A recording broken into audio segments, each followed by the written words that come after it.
आज जो हमने चीज़ पढ़नी है उसका नाम है टाइप्स ऑफ वेक्टर्स, यानी जो वेक्टर्स होते हैं उसकी मुख्तलिफ टाइप्स होती हैं। तो आज हम उनमें से कुछ टाइप्स की बात करेंगे। अब अगर हम वेक्टर्स को ज़रा रिवाइज करें पहले कि वेक्टर्स क्या होते हैं, बेसिकली अगर मैं इसको लिख लूँ तो physical quantities required magnitude as well as direction for complete description, उनको हम क्या कहते हैं, वेक्टर क्वांटिटीज कहते हैं। क्या बात है, मतलब ऐसी फिजिकल क्वांटिटीज जिनको मैग्नीट्यूड के साथ साथ डायरेक्शन की भी ज़रूरत हो पूरी डिस्क्रिप्शन या पूरा समझने के लिए, तो उन फिजिकल क्वांटिटीज को हम वेक्टर्स क्वांटिटीज कहते हैं। अब फिजिकल क्वांटिटीज वो जो कि नाप सकते हो, जो कि कैन बी मेजर्ड हो। जबकि अगर मैं एक वेक्टर की एग्जांपल दूं तो फर्ज करे अगर मैं कहूं कि यार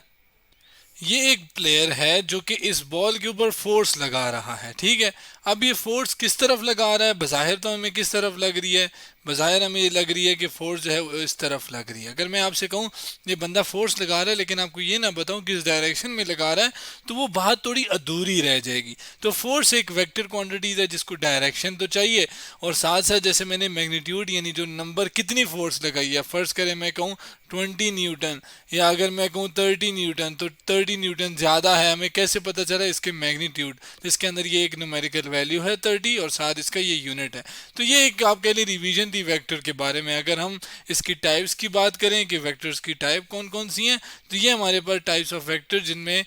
चंद एक मतलब जिसमें हम तीन के बारे में डिटेल में देखेंगे, जिसमें यूनिट वेक्टर, पोजीशन वेक्टर और नल जिसका दूसरा नल वेक्टर जिसका दूसरा नाम जीरो वेक्टर भी है, इनके बारे में हम डिटेल से आज पढ़ेंगे। अगर हम स्टार्ट करें यूनिट वेक्टर से, तो एक वेक्टर को आप कह लें रिप्रेजेंट करने के लिए हम एक कोऑर्डिनेट सिस्टम का इस्तेमाल करते हैं। अब मैंने अचानक से ये बात क्यों कर दी, क्योंकि जब हम वेक्टर्स के बारे में पढ़ेंगे तो उसको कहाँ पे रिप्रेजेंट करें, उसको रिप्रेजेंट करने के लिए हम एक कोऑर्डिनेट सिस्टम का इस्तेमाल करते हैं, जिसके अंदर हमारे पास एक्स एक्सिस एक है, जबकि ये वाई एक्सिस है वर्टिकल, जबकि ये जो ये वाला है ये क्या है, जेड एक्सिस, जिस पे लेबल भी हुआ हुआ है एक्स वाई जेड। अब अगर हम यूनिट वेक्टर की बात करें जिसमें जो यूनिट है, यूनिट बेसिकली फिजिक्स में हम वन को कहते हैं, मैथ्स में भी। अब ऐसे वेक्टर जिनका मैग्नीट्यूड वन यूनिट हो, तो उस तरह के वेक्टर्स को हम यूनिट वेक्टर्स कहते हैं। जैसे हमने अभी ऊपर एग्जांपल देखी यहाँ पर कि यार इस बंदे ने कितनी फोर्स लगाई, 20 न्यूटन, न्यूटन एक यूनिट है फोर्स का, तो इसने 20 यूनिट फोर्स लगाई, ठीक हो गया। लेकिन अगर मैं कहूँ 1 न्यूटन यानी एक यूनिट सिर्फ फोर्स लगाई, तो फिर मैं कह सकता हूँ कि वो फोर्स की जो मतलब जो वेक्टर होगा वो कौन सा होगा, यूनिट वेक्टर होगा, क्योंकि फिर यूनिट जो है वो वन होगा, यानी उसकी मैग्नीट्यूड की, जैसे मैंने कहा था ये जो 20 है न्यूमेरिकल वैल्यू है, तो ये अगर वन हो जाए तो हम फिर क्या कहते हैं, हमारे पास यूनिट वेक्टर है। अब अगर इसकी मतलब ऐसा वेक्टर जिसकी मैग्नीट्यूड वन हो, तो फिर इसका इस्तेमाल क्या है, मतलब इसकी वजह क्या है, इसका यूज़ क्या है। बेसिकली ये इसका मतलब ये हुआ कि अगर मैग्नीट्यूड तो वन है लेकिन कोई ना कोई डायरेक्शन तो होती है, क्योंकि हमें पता है कि वेक्टर के अंदर मैग्नीट्यूड साथ साथ उसकी डायरेक्शन भी होती है। तो हमारे पास इसका काम ये होता है कि यानी ये इसका मतलब आप कह रहे हैं कि इसका इस्तेमाल ये होता है मेजरली कि ये हमें एक वेक्टर की डायरेक्शन के बारे में पता चल जाता है। मतलब अगर फर्ज करें एक वेक्टर है, जैसे कि यहाँ पे अगर फोर्स की बात की जाए, ये 21 यूनिट है, लेकिन हमें चूंकि ये साथ साथ डायरेक्शन भी पता चलेगी, तो हमें एटलीस्ट ये पता चल जाएगा इस यूनिट वेक्टर से कि डायरेक्शन किस तरफ है। यानी इसका इस्तेमाल क्या हुआ कि ये डायरेक्शन को मतलब बताता है एक वेक्टर की। अब जैसे डायरेक्शन की मैंने बात की कि बताता है, तो अगर एक्स एक्सिस में कोई डायरेक्शन हो, तो उस डायरेक्शन के लिए फिर एक स्टैंडर्ड इस्तेमाल किया जाता है कि एक्स एक्सिस में अगर कोई डायरेक्शन मैंने बतानी हो वेक्टर की कि एक्स एक्सिस की में कितना है या किस तरफ है, यानी एक्स एक्सिस को बताने के लिए फिर हम क्या कहेंगे कि एक वेक्टर की एक्स एक्सिस में डायरेक्शन क्या है, तो उसके लिए हम एक स्टैंडर्ड इस्तेमाल करते हैं आई, और इसके ऊपर एक इस तरह सा कैप आता है। ये जो कैप है बेसिकली आप कह लें कि ये रिप्रेजेंटेशन है यूनिट वेक्टर की, कि भाई इससे ये पता चलता है कि ये जो भी वेक्टर है ये क्या है, यूनिट वेक्टर है। अब सिर्फ ये तो चलें एक्स के लिए एक आई स्टैंडर्ड हो गया ना, लेकिन फर्ज करें कि हमारे पास कुछ भी वेक्टर एफ लिखा हो लेकिन साथ ऊपर कैप हो, इससे ये हमें अंदाज़ा हो जाना चाहिए कि जो भी वेक्टर है इसकी मैग्नीट्यूड क्या है, वन है। ये मैंने थोड़ा साफ करके लिख लिया। इसी तरीके से जैसे मैंने बताया एक्स के लिए आई है, तो जो वाई है हमारे पास उसके लिए हमारे पास कौन सा यूनिट वेक्टर इस्तेमाल किया जाता है स्टैंडर्ड, वो है हमारे पास जे, जिसके ऊपर भी मैं इस तरह एक कैप बना लूँगा जो कि ये बताएगा कि वाई डायरेक्शन में जो यूनिट वेक्टर है वो जे है, जिसका काम है कि वाई डायरेक्शन बतानी है एक वेक्टर के लिए। अब लास्ट में अगर हम बात करें जेड के लिए कि जेड में हमारे पास कौन सा है, तो जेड के लिए हमारे पास जो यूनिट वेक्टर इस्तेमाल किया जाता है वो है के यूनिट वेक्टर, जो कि ये बताएगा कि z में, z की डायरेक्शन में, z एक्सिस की डायरेक्शन में कितना वेक्टर तय हुआ है या कितना वेक्टर है। इसकी चलें छोटी सी मिसाल भी देख लेते हैं। फर्स्ट करिए ये कोई पॉइंट है और इस पॉइंट की मैंने बताना है कि ये एक्स वाई जेड में कितना है। तो अगर मैं एक रफ एस्टीमेट लूँ कि भाई ये एक्स में इसने कोई ना कोई 2 वैल्यू कवर की है जी, अच्छा उसके अलावा हमारे पास इसने वाई में कोई ना कोई चलें 6 या चलें ये 2 है, ये मैं एक रैंडम नंबर्स ले रहा हूँ, ये 6 है, जबकि हमारे पास इसको अगर मैं जेड एक्सिस में देखूँ कि जेड एक्सिस में इसने कितना तय किया है, तो वो मैं यहाँ पे ड्रॉ कर लेता हूँ कि यार वो 3 है। तो अब फर्स्ट करें अगर मैंने बताना है ना कि ये वेक्टर क्या है, तो मैं बेसिकली इन यूनिट वेक्टर का इस्तेमाल करके बताऊंगा। और ये चले फर्स्ट करिए पॉइंट क्या है पी। अब और ये वेक्टर हमारे पास मैं इस तरह एक बना लेता हूँ, पॉइंट पी की तरफ एक वेक्टर है, ये मैंने एक बनाया। अब इस वेक्टर को जब मैंने रिप्रेजेंट करना है तो उसको रिप्रेजेंट करने के लिए बेसिकली हम इन यूनिट वेक्टर्स का इस्तेमाल करते हैं जो कि आई जे के हैं, जो कि एक्स वाई जेड में बताते हैं कि एक वेक्टर किस तरफ है। अब फर्स्ट करें जैसे मैंने बताया, तो मैं इस वेक्टर के बारे में लिखना चाहूँगा तो मैं लिख सकता हूँ कि आई में कितना यानी एक्स में कितना जा चुका है 2, तो ये मैं 2 और साथ आई लिख दूंगा कैप के साथ। तो इससे क्या साबित होगा कि आई में उसने या एक्स डायरेक्शन में 2 है वेक्टर, ठीक हो गया। आगे अगर y की बात करूं तो 6 है, तो इसका मतलब क्या है ये 6, और चूंकि ऊपर पॉजिटिव y ऊपर पॉजिटिव है, x उधर पॉजिटिव है, x इधर पॉजिटिव है, z उधर पॉजिटिव है, जबकि इस पॉइंट से जिसको ओरिजिन हम कहते हैं इसके लेफ्ट साइड पे x नेगेटिव, y नीचे होगा तो नेगेटिव हो जाएगा, z इस तरफ होगा तो वो नेगेटिव हो जाएगा। लेकिन चूंकि सारे पॉजिटिव हैं तो ये +6 और साथ ये y की तरफ है तो ये y के साथ हम j लगा लेते हैं, j वेक्टर, जो कि बताएगा कि y में ये वेक्टर कितना ऊपर है। ठीक हो गया। आगे अगर हम प्लस क्योंकि पॉजिटिव z एक्सिस की भी बात हो रही है और वो है 3, तो मैं यहाँ पे 3 और साथ z के लिए हम क्या यूज़ करते हैं k, तो ये मुझे ये बता देगा कि z एक्सिस में 3 यूनिट ये वेक्टर आगे जा चुका है। तो इस तरह आप कह लें कि ये एक वेक्टर है जिसको मैंने यूनिट वेक्टर्स के टर्म्स में बताया कि कैसे हम इसका इस्तेमाल, यूनिट वेक्टर जो कि स्टैंडर्ड है उनका इस्तेमाल करके हम एक वेक्टर के बारे में इंफॉर्मेशन हासिल कर सकते हैं। अब एक वेक्टर को एक किसी भी एक, जैसे अब ये वेक्टर है, इससे मैं यूनिट वेक्टर कैसे निकाल सकता हूँ वो भी हम देखेंगे, लेकिन लेटर इस वीडियो में। लेकिन फिलहाल हम बात करते हैं पोजीशन वेक्टर की। पोजीशन वेक्टर के बारे में मैं अगर लिखना चाहूँ तो मैं लिख सकता हूँ vector that tell us about the position of any given point with respect to any reference point, उसको हम क्या कहते हैं पोजीशन वेक्टर। क्या कह रहा है ये कि ऐसा वेक्टर जो कि एक किसी भी पॉइंट की पोजीशन बताता हो किसी रेफरेंस पॉइंट के लिहाज से, तो उसको हम पोजीशन वेक्टर कहते हैं। क्या बात कर रहा हूँ, इसको समझते हैं इस कोऑर्डिनेट सिस्टम से। हमारे पास अब ये कोऑर्डिनेट सिस्टम है और इसके अंदर मैं चले फर्स्ट करें एक पॉइंट फिर से ले लेता हूँ। फर्स्ट करिए कोई पॉइंट है जिसको पी पॉइंट चले मैं फिर से कह देता हूँ। अब ये पॉइंट जो है इसकी मैं पोजीशन देखना चाहता हूँ किसी रेफरेंस पॉइंट के लिहाज से, यानी चले किसी भी पॉइंट के लिहाज से मैं अगर कहूँ कि फर्स्ट करिए ओरिजिन पॉइंट के लिहाज से, ओरिजिन के लिहाज से ये कहाँ पर लाए करता है या इसकी पोजीशन क्या है, इसको बताने के लिए जाहिर है मैं कहूँगा एक वेक्टर का इस्तेमाल करूँगा मैं, और यहाँ से लेकर यहाँ तक एक वेक्टर ड्रॉ करूँगा जो कि मुझे इसकी पोजीशन बताएगा।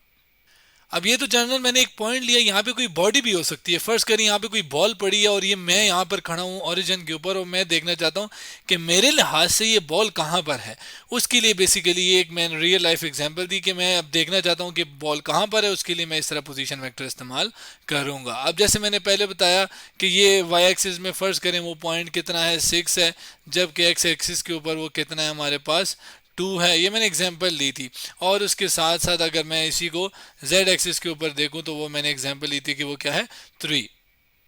अब इसी पॉइंट के लिए मैं अगर एक वो ड्रॉ करूं कि भाई एक्स वाई जेड किधर किधर किधर है, तो हम मैथ्स के अंदर एक पॉइंट्स ऐसा बनाते हैं। पहला जो होता है वो x होता है, दूसरा जो है वो y और फिर तीसरा z। क्या बात करूं, x में कितना है 2 तो ये 2 कर दिया, y में कितना है 6 तो ये 6 हो गया, जबकि z में कितना है 3 तो ये 3 हो गया। तो ये आपके पास क्या कह लें इसको ये वाला एक पॉइंट आ गया जो कि मैंने मैथमेटिकल फॉर्म में लिख दिया। जबकि ओरिजिन में हम अगर हम बात करें तो सारे तीनों एक्स वाई जेड जीरो होते हैं, तो ये जीरो जीरो और ये जीरो। अब मैंने अगर ये पोजीशन देखनी है तो पोजीशन वेक्टर को ड्रॉ करने के लिए या बनाने के लिए, आप कह लें बना ड्रॉ नहीं, इसको लिखने के लिए हम क्या करते हैं कि एक्स से एक्स को माइनस करते हैं। मतलब मैं इसकी जनरल फॉर्म लिखूँ तो वो होती है x two minus x one. अब एक्स टू क्या है, बेसिकली ये एक पॉइंट होता है जो कि टू वाला है, तो ये इसके सारे जो हैं एक्स वाई जेड वो सारे टू वाले कह रहा हूँ मैं, तो ये टू हो गया। जबकि ये y x one y one और ये जेड वन, तो ये पहला पॉइंट हो गया जिसको चलें ओ कह लेता हूँ।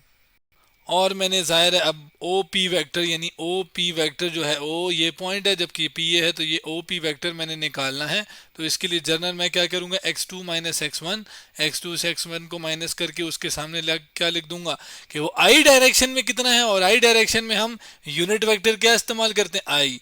आई डायरेक्शन क्या ना, सॉरी एक्स एक्सिस की डायरेक्शन में, तो उसके लिए हम आई इस्तेमाल करते हैं। आगे अगर हम बात करें वाई के लिए तो ये y two minus y one हो जाएगा, और साथ जाहिर है वाई डायरेक्शन में क्या होता है हमारे पास जे वेक्टर, ये जे यूनिट वेक्टर जिसके ऊपर कैप बनाएंगे। जबकि लास्ट में हम अगर जेड की बात करें तो ये होता है z two minus z one, जो कि ये जेड टू सॉरी ये टू है, ये वन नहीं है ये टू है, तो ये टू माइनस वन करेंगे तो ये आपके पास जेड में कितना वेक्टर है, कितना उसने किया है, तो वो बेसिकली आ जाएगा, ये के वेक्टर आ जाएंगे। इस यूनिट वेक्टर है ना के, जो कि डायरेक्शन का बता रहा है किसमें, जेड एक्सिस में। तो यहाँ पर अगर आप देखें तो ये x2 क्या है, बेसिकली 2 है, तो 2 माइनस ज़ीरो क्या हो जाएगा, 2 माइनस ज़ीरो जो भी है वो i में हो जाएगा। इसी तरीके से y2 क्या है 6, तो 6 माइनस ये y1 क्या है 0, तो ये आ जाएगा 6 माइनस ज़ीरो क्या आ जाएगा j। जबकि आगे प्लस की बात करें, ये ऊपर यूनिट वेक्टर का निशान भूल गया मैं, जबकि z के लिए क्या है, z क्या है 3, तो 3 माइनस 3 माइनस ज़ीरो हो जाएगा, क्योंकि Z2 क्या है 3 और Z1 क्या है 0। तो ये मैंने जस्ट वैल्यूज पुट की हैं। तो एंड पे 2 माइनस ज़ीरो 2i हो गया, जबकि आगे 6 माइनस ज़ीरो 6j हो गया, जबकि लास्ट में 3 माइनस ज़ीरो 3 हो गया, तो 3 के, जो कि ये मुझे अब ये एक वेक्टर OP आ गया। और इस वेक्टर OP ने जो कि निशान ये वेक्टर को रिप्रेजेंट करने के लिए इस्तेमाल करते हैं, जिसने मुझे ये बताया कि यार ये जो पॉइंट P है ना, ये ओरिजिन के लिहाज से किधर लाई कर रहा है, इसकी पोजीशन इस वेक्टर ने मुझे बता दी। लास्ट में बात करते हैं नल या जीरो वेक्टर की, जिसमें नल जिसको कुछ भी नहीं, नल को बेसिकली इसके तर्जुमा होता है कुछ भी नहीं, जीरो मतलब जीरो, यानी ऐसा वेक्टर जिसकी मैग्नीट्यूड की वैल्यू क्या हो, जीरो हो। तो मैं लिख सकता हूँ वेक्टर विद जीरो मैग्नीट्यूड, उनको हम क्या कहते हैं, आर कॉल्ड नल वेक्टर या जीरो वेक्टर्स। अब इसके बारे में अगर मैं कोऑर्डिनेट सिस्टम को लेकर आऊँ तो जाहिर है अगर मैं इसको बताना भी चाहूँ तो मैं क्या कर सकता हूँ, क्योंकि इसकी मैग्नीट्यूड ज़ीरो है, यानी ना तो ज़ीरो आई में कुछ है, ना तो वाई डायरेक्शन में कुछ है मैग्नीट्यूड, और ना ही जेड डायरेक्शन में कुछ है। तो यानी ये क्या हो जाएगा ज़ीरो के, और ये ऊपर कैप, तो ये बेसिकली एक नल वेक्टर हो गया जिसकी मैग्नीट्यूड क्या आ गई, ज़ीरो आ गई। अब इसको ज़ाहिर रिप्रेजेंट करना है तो बेसिकली इसको आप डॉट से ही रिप्रेजेंट करते हो कि भाई ना तो x ना तो y ना तो z। अब अगर ऐसे वेक्टर जिस जो कि ज़ीरो वेक्टर है, जिसकी मैग्नीट्यूड जो है ज़ीरो है, उसकी डायरेक्शन की अगर मैं बात करूं तो वो अनडिफाइन होती है, हमें नहीं पता कि यार x की तरफ है, y की तरफ है, z की तरफ है, यानी हम डिफाइन नहीं कर सकते इसको। इसके साथ साथ ये जो वेक्टर है ये बेसिकली ओरिजिन के बारे में बताता है, और आप कह लें एज अ रेफरेंस पॉइंट हम इसका इस्तेमाल कर सकते हैं। वैसे ही जैसे हमने ऊपर पोजीशन वेक्टर को बताने के लिए ओरिजिन को एज अ रेफरेंस पॉइंट इस्तेमाल किया था, तो इसको भी हम एज अ रेफरेंस ले सकते हैं कि इसके लिहाज से कोई दूसरा पॉइंट यहाँ पर वो कहाँ पर है और किस तरफ है। इसके अलावा इसकी अगर मैं डेली लाइफ की एग्जांपल की बात करूं तो फर्ज करें ये पॉइंट है, इसके ऊपर दो फोर्सेस लग रही हैं, एक इस तरफ और एक इस तरफ लग रही है F1 और ये F2, और ये दोनों एक दूसरे को कैंसिल कर रही हैं। कैंसिल करने के बाद नेट फोर्स क्या आएगी, ज़ीरो। तो फोर्स भी तो एक नेट वाली जो आएगी वो ज़ीरो होगी, वो भी एक वेक्टर है। तो उसको बताने के लिए फिर मैं क्या करूँगा, उसको बताने के लिए मैं नल या ज़ीरो वेक्टर का इस्तेमाल करूँगा, जो कि मुझे ये बता देगा कि इस पॉइंट पे इस बॉडी के ऊपर न जो टोटल फोर्स का रिजल्टेंट फोर्स है वो क्या है, नल है, जीरो है, जिसकी कोई मैग्नीट्यूड की वैल्यू नहीं है।